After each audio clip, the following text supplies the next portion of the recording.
হাত যদি তোমার পছন্দ না হয়, আল্লাহ আমরা যদি এমনই গুনাহ করে থাকি, আল্লাহ আমরা যদি এমনই গুনাহগার হয়ে থাকি যে আমাদের হাত তুমি কবুল করবে না, আল্লাহ আমার পিছনের দিকে এমন কিছু বান্দা হাত তুলেছে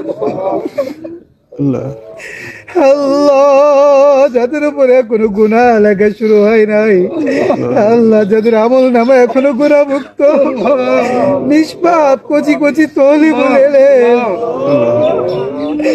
আল্লাহ তাদের দিকে তুমি একটু তাকায় দেখো না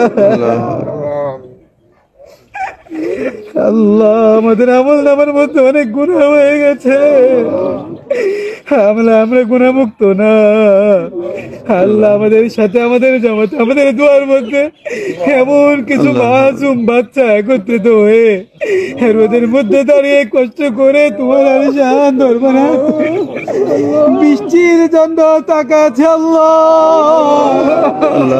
আল্লাহ কচি কচি তোলে বলে এলামদের হাতের দিকে একবার তাকাও আল্লাহ। ওই কচি কচি তোলে বলে এলামদের হাতের দিকে তাকিয়ে দয়া করে দ্রুত তুমি বৃষ্টির ব্যবস্থা করে দাও আল্লাহ। তোমার আসমান থেকে রহমতের বৃষ্টি ভারী দ্বারা তুমি দ্রুত জারি করে দাও আল্লাহ। ওনা বৃষ্টি থেকে আমাদের সবাইকে তুমি হেফাজত করো আল্লাহ। কচি কচি তোলে বলে এলামদের দিকে তাকিয়ে